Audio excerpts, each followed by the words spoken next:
అక్క మీ మీద ఇలా పెడుతున్నారు, అక్క మీ మీద ఇలా పెడుతున్నారు అని లింకుల మీద లింకులు పంపిస్తూ ఉన్నారండి.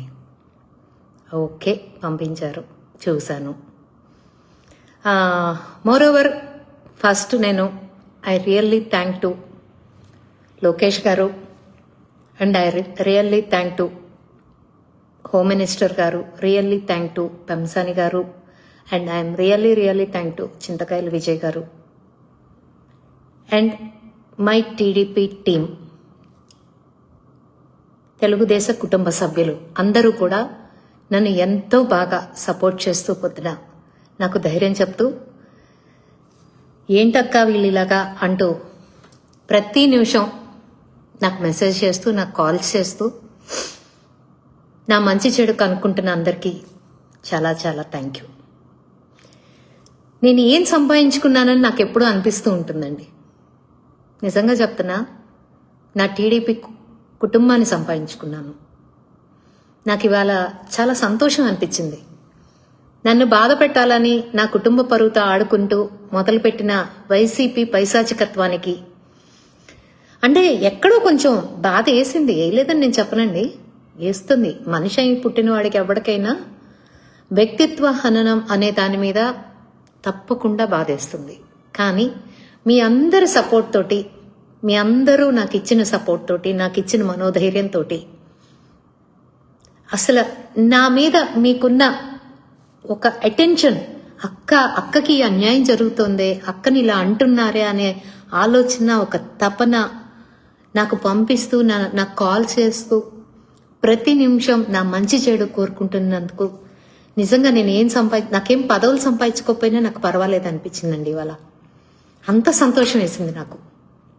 నేను పడిన కష్టానికి ఎన్ని అవమానాలు అయినా పడవచ్చు, తప్పులేదు, నా కుటుంబం ఇది అనుకుని ఇవాళ చాలా గర్వంగా ఉంది నా టీడీపీ కుటుంబాన్ని చూసుకుని. బస్తీ మే సవాల్ ఇది. చియర్స్. ఇకపోతే సబ్జెక్ట్లోకి వద్దాం. సబ్జెక్ట్ అంటే సైకో సబ్జెక్ట్ ఇది. అందరికీ తెలిసిన సబ్జెక్టే, తెలుసుకున్న సబ్జెక్టే, అందరూ మాట్లాడుకుంటున్న సబ్జెక్టే. 2019లో అధికారంలోకి రావడం కోసం 2014 నుంచి 2018 వరకు Jaganmohan Reddy and co Paytm batch ఇవాళ ఏ స్ట్రాటజీనైతే ఫాలో అవుతుందో, ఏ అబద్ధాల మూటనైతే మూస్తూ, ఏ అబద్ధాలని నిజాలు చేసి జనానికి చూపిస్తూ నమ్మిస్తూ బ్రతికేసిందో, అలానే వన్ ఛాన్స్ అంటూ వచ్చి కూర్చుంది. మళ్ళీ ఇప్పుడు అదే స్ట్రాటజీని పాటిస్తున్నారు. ఇవాళ చాలా పేజెస్లో, అంటే ఆల్మోస్ట్ ఒక 50 నుంచి ఒక 100 పేజీల్లో నా మీద ఒక పోస్ట్ వేయడం జరిగింది. అది అందరికీ తెలిసిన విషయమే. పోస్ట్ వేసి అసలు ఎంత వైరల్ చేశారంటే, అది ఎవడో చేతులు దురద పుట్టి వేసిన పోస్ట్ అయితే కాదు. అది వైసీపీ సెంట్రల్ ఆఫీస్ నుంచి చాలా ఆర్గనైజ్డ్గా దాన్ని ఒక టాస్క్ రూపంలో ఇచ్చి అందరి చేత పోస్ట్ చేయించారు. This is very clear. ఎక్కడా కూడా పొల్లు అనేది తేడా లేకుండా కాపీ పేస్ట్ వేసుకుంటా వెళ్ళారు. అక్కడే అర్థమవుతుంది అది ఫేక్ పోస్ట్. నేను రెడ్ కార్, ఎవడ్రా నువ్వు, హీ విల్ కమ్ బ్యాక్ అని చెప్తున్నావు, గుడ్లే పోరా, తల్లిని చెల్లిని పరిగెత్తిచ్చి ఇష్టం వచ్చినట్టు మాట్లాడిచ్చి వాడి అంటే ఇక్కడ నేను ఒకటైతే చెప్పాలనుకుంటున్నానండి. భారతిరెడ్డి గారు అంటే జగన్మోహన్ రెడ్డి గారికి భయం అనుకుంటానండి. ఎందుకంటే బాబాయ్ గొడ్డలి అనేది అతని మీద కూడా వేయిస్తారు అని ఒక భయం ఉంది కాబట్టి భారతిరెడ్డి గారి జోలికి వెళ్ళటల్లా. కానీ ఆయనకి ఏ ఆడపిల్లైనా లెక్కలేదు, ఫరక్ పడదు. ఆడపిల్ల అంటేనే మరి ఎందుకో ఆయనకి 2 ఆడపిల్లలు ఉన్నా కూడా ఊళ్ళో అమ్మలందరినీ వేసలు చేస్తూ ఉంటాడు, రంకులంటగడుతూ ఉంటాడు. అసలు కాపీ పేస్ట్. నేను ఈ బేవార్స్ వేదవులందరినీ, అంటే నేను ఇవాళ కొంచెం మాట తూలాలనే అనుకుంటున్నానండి. ఎందుకంటే నేను ఎప్పుడు దిగజారి మాట్లాడను, నా స్థాయి తగ్గించుకుని మాట్లాడను. బట్ ఇవాళ నాకు ఒక సామెత ఉంది, be as a Roman while you are in Rome. అట్లానే ఎక్కడుంటే అలాగే ఉండాలన్నట్టు నన్ను ఏదైతే అంటున్నారో నేను అది ఆ భాషలోనే మాట్లాడిన తప్పు లేదు అన్న ఒకే ఒక్క దాన్ని ఉదాహరణగా తీసుకుని ఇవాళ నేను మాట్లాడుతున్నాను. ఈ బేవర్స్ అండ్ అందరూ నేను జూన్లో అనుకుంటానండి నేను కారు కొన్నాను. సంథింగ్ డేట్ ఎప్పుడో నాకు జ్ఞాపకం లేదు. కారు కొంటే ఆ రోజున నాకు పెమ్మసాని గారు ఇచ్చారని చెప్పి ఇష్టం వచ్చినట్టు ట్రోల్ చేశారు, ఇష్టం వచ్చినట్టు అసలు తిట్టారు. అసలు ఇంకే ఉంది, నేను ఫేక్ పోస్ట్లు వేయటానికి పెమ్మసాని గారి దగ్గర లంచం తీసుకున్నాను అన్నారు. కావాలంటే నా ఎక్స్లోకి వెళ్ళొచ్చండి, ఎన్నున్నాయో మీకు తెలుస్తుంది. మరి అదే ఎర్ర కారు అదే నా ఫోటో పెట్టి ఇవాళ ఏంట్రా మీరు ఏం పోస్ట్ చేశారా మీరు? నేను బిఆర్ నాయుడు గారి దగ్గర 20 లక్షలు చేసే కారు తీసుకున్నానా? అది ఎలారా? మరి 20 లక్షలు చేసే కారు బిఆర్ నాయుడు గారి దగ్గర తీసుకుంటే నేను నెల నెల ఈఎంఐ ఎందుకు కట్టుకుంటున్నాను రా? నేను రోడ్డు మీద వెళ్తున్నప్పుడు నా కార్ నెంబర్ ఉంటుంది, ఆర్టీఓలో కొట్టండి యాప్లో, దానికి ఈఎంఐ ఉంటుంది ఒక 32,000. ఎవడు కట్టట్లా, మీ తాత మా తాత ఇంకో తాత, నేనే కట్టుకుంటున్నా, నా కష్టార్జితమేది. నేను నా కొడుకు దగ్గరే చేయి చాల్సి డబ్బులు తీసుకునిరా బెవార్స్. ఎప్పటికి అర్థమవుతుందిరా మీకు? మీరంటే 5 రూపాయలకి 10 రూపాయలకి పేటీఎం గాళ్ళు కాబట్టి వాళ్ళ దగ్గర వీళ్ళ దగ్గర చేతులు దాచి మీరు అన్నిటికీ రెడీగా ఉంటారు కాబట్టి తీసుకుంటారు. బట్ రేణుక చెట్టి క్యారెక్టర్ అలా కాదు. రేణుక చెట్టి క్యారెక్టర్ ఏంటో తెలియాలి అంటే తెనాలి ఎవరినైనా అడగండి, తెలుసుకోండి. నేను ఎవరి దగ్గర నేను రాజకీయాల్లోకి వచ్చి 15 ఏళ్ళ నుండి 16 ఏడు వచ్చింది. 16 సంవత్సరాల నుంచి నేను ప్రత్యక్ష రాజకీయాల్లో ఉన్నా. ఏ రోజన్నా కనీసం నా కార్లో ఆయిల్ అన్నా కూడా నేను ఎవరి చేతన్నా కొట్టించుకున్నానేమో, ఎవరి చేతన్నా చెప్పించండి చూద్దాం. బస్తీమే సవాల్ దీనికి, ఛాలెంజ్. అంటే మీ స్థాయికి నేను దిగి ఒక అమ్మకి అబ్బకి పుట్టినాళ్ళు అయితే నిరూపించండి రా అని నేను అనలేను, కానీ బట్ నిరూపించాలని ఉంటే నిరూపించండి. బిఆర్ నాయుడు గారి దగ్గర నేను 5 కోట్లు డిమాండ్ చేశాను. అది ఎలారా? నిన్నంతా ఫేక్ వీడియోలు తిప్పారు, ఫేక్ ఎదవల్లారా మీరు? ఆ ఫేక్ నిజం చేసుకోవడం కోసం ఇవాళ నా ఫోటో పెడతారా? సిగ్గులేదారా మీకు? పెట్టించినాడికి ఎట్టాగూ సిగ్గులేదు. ఆ సజ్జల గడి కొడుక్కి, ఆ గుర్రం గడికి, వాడికి ఎట్లాగూ సిగ్గులేదు. రే వెదవల్లారా, నేను మీకు ఒకటి చెప్తున్నా వినండి. తల్లి స్థానం నాది, నేను ఒక బిడ్డను పెంచాను. ఆ మనసుతోనే చెప్తున్నా. పిచ్చి వెదవల్లారా, వ్యవహారం తేడా వస్తే వాళ్ళ పాటికి వాళ్ళు తప్పుకుంటారు, మిమ్మల్ని మక్కలు ఎరక్కొట్టిస్తారు. దొబ్బుకుపోయేది మీ బతుకులు, మీ భవిష్యత్తేరా కుండాకూరు వెదవల్లారా. రప అంటూ ఒకటి పెట్టాడు, దానికి 1.2K లైక్స్ అంట. ఎంతమంది ఎదవలు ఉన్నారా మీరు? 1.2K likes. ఒక ఆడపిల్ల ఫోటో పెడితే 1.2 లైక్స్ ఇచ్చిన మహానుభావులందరూ హ్యాట్స్ ఆఫ్ రా, నిజంగా రియల్లీ హ్యాట్స్ ఆఫ్.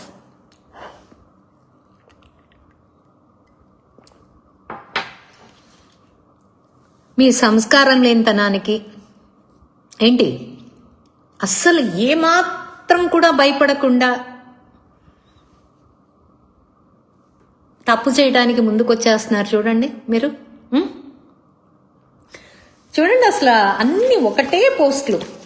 వీడెవడో రాత్రి బాపట్ల వాడని చెప్పి వేశాడని చెప్పి నేను ఎంక్వైరీ చేస్తే పలానా వాడేశాడని చెప్తే వాడు భయపడిపోయి డెబ్బెమ్మటి రిమూవ్ చేసుకున్నాడు. ఇంత భయపడే వెదవలు మీకు ఎందుకురా?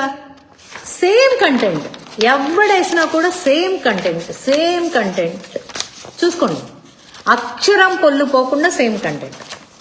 ఎంత ఇచ్చారా పోస్ట్కి? నన్ను అడిగితే నేను ఇచ్చేదాన్ని కదరా. ఇంతకు దిగజారాల్సిన పనే ఉందిరా. మీ అమ్మ బాబులు సంపాదించట్లేదా? ఇట్లాంటి పిచ్చి ట్విట్లేయటానికేనా మిమ్మల్ని కన్నది? చదువుకు సావండ్రా. మీ నాయకుడు లాగా మైండ్ లేని వెదవలాగా తయారయ్యి రాష్ట్రాన్ని పాడు చేసే ఒక విద్రోహుల్లాగా తయారవమాకండి. చదువుకు సావండి, భవిష్యత్తును ఎంచుకోండి. ఇట్లాంటి వెదవ కోసం వెనకండి రేపొద్దున మీరు బలే సావమాకండి.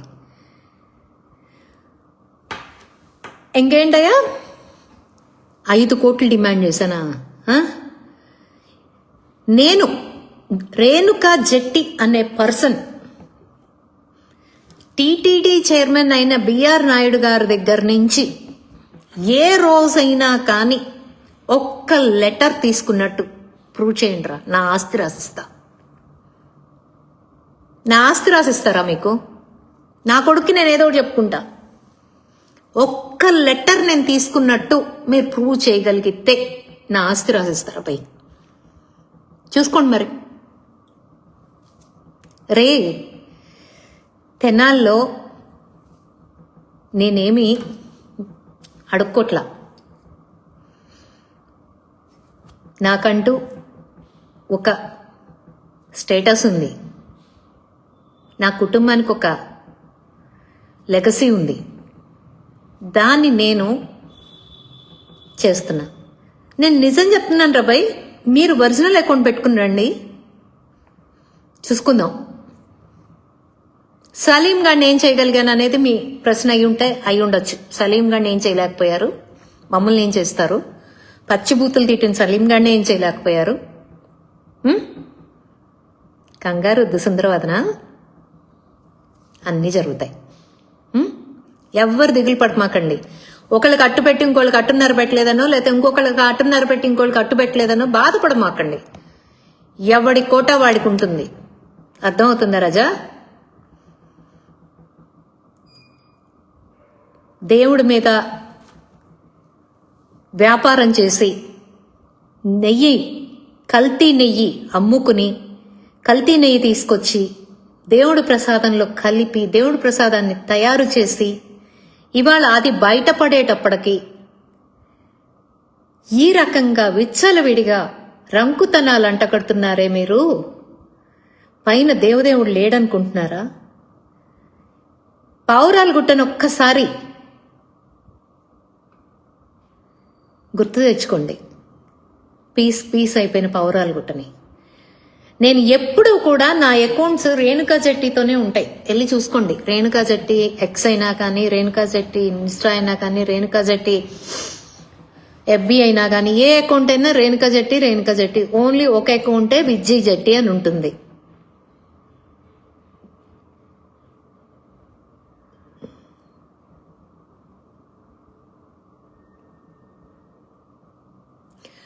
విజయ్ జట్టి అనే ఉంటుంది. ఇన్ని అకౌంట్స్లో కూడా నేను ఎప్పుడూ కూడా ఎవరు మాట్లాడినట్టు నేను ఫిల్తీ లాంగ్వేజ్ యూజ్ చేయలే. ఏ రోజు కూడా నా బార్డర్ లైన్ నేను దాటలా. నేను పాయింట్ మాట్లాడతా, నేను సబ్జెక్ట్ మాట్లాడతా. అంతకు మించి నేను బార్డర్ లైన్కి వెళ్ళా. నా కొడుకుని తీసుకొచ్చి ఏంటేంటో అంటే జగన్మోహన్ రెడ్డి కూతుళ్ళని అన్ననా చెప్పండి? అననా? అంటాను, బరాబర్ అంటాను. నా క్యారెక్టర్ని అంటే జగన్మోహన్ రెడ్డి భార్య నన్ననా బరాబర్ అంటాను. ఏం చేస్తారు మీరు? ముందు మీరు అన్నాకే కదా రెండో మాట వస్తుంది. అసలు ముందు మీరెందుకు అనాలి? మీరెందుకు రావాలి మా కుటుంబాల జోలికి? మీరేమి పైనుంచి కిందకు దిగిరాలా? ఒక బిడ్డ తల్లి కడుపులో 9 నెలలు ఊపిరి పోసుకున్నట్టే ఏ బిడ్డైనా పోసుకుంటది. జగన్మోహన్ రెడ్డి పెళ్ళామని చెప్పి నెలకేం బయటికి రాలా? మేమేమి 9 నెలలు 10 నెలలు మా తల్లిదండ్రులు మోసి భారంగా ఏమీ బయటికి రాలా. ఎవరమైనా 9 నెలలు ఉండి కడుపులో రూపాంతరం చెంది బయట భూమి మీద పడాల్సిందే. ఇక బుద్ధులు శుద్ధులు అంటారా? అవి వాళ్ళ తల్లిదండ్రుల పెంపకాన్ని బట్టి వస్తాయి. జగన్మోహన్ రెడ్డి బుద్ధులు శుద్ధులు ఏమాత్రమో అందరికీ తెలుసు. ఇకపోతే ఇంకో మాట అంటున్నారు, ఏంట్రా భయ్? ఎవడో అన్నదానికి జగన్మోహన్ రెడ్డిని ఎందుకు అంటున్నావు? ఎందుకు అంటున్నానంటే జగన్మోహన్ రెడ్డి పేరు పెట్టుకుని జగన్మోహన్ రెడ్డి పార్టీ పేరును అడ్డం పెట్టుకుని వచ్చే నన్ను అంటున్నారు ఫేక్ వెరాలు. ఇప్పుడు నేనున్నానంటే నా మొహం ఉంది, ఇవాళ నా ఫోటో తీసుకు చేయగలిగారు. ఫేక్ అకౌంట్లో మీరు ఎవరో ఏంటో అసలు ఏ జాతికి చెందిన వాళ్ళో ఏమో నేను ఎలా తీసుకోవాలి మిమ్మల్ని? అందుకని దాని యజమాన్నే అంటాను.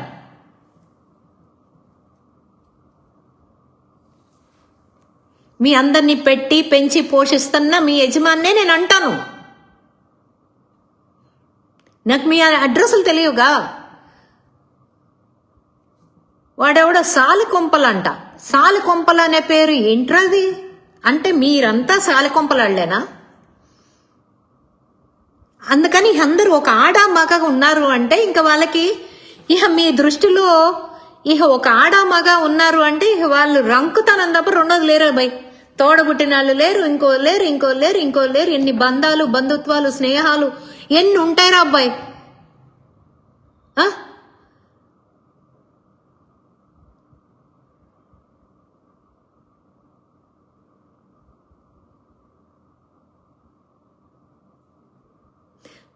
తమ్ముడు రామకృష్ణ, మన గవర్నమెంటే ఉంది. ఇన్ని అరాచకాలు జరుగుతున్నాయి, జరగట్లేదని నేను అంటల్లా. కానీ అభివృద్ధి మన రాష్ట్రానికి చాలా అవసరం, ఆయుపట్టు. అది లేకపోతే ఆ రాష్ట్రం ఊపిరి తీసుకోదు. కొద్దిగా మనం చదువుకునే వాళ్ళం, వాళ్ళలాగా చదువు సంజ లేని వాళ్ళం కాదు.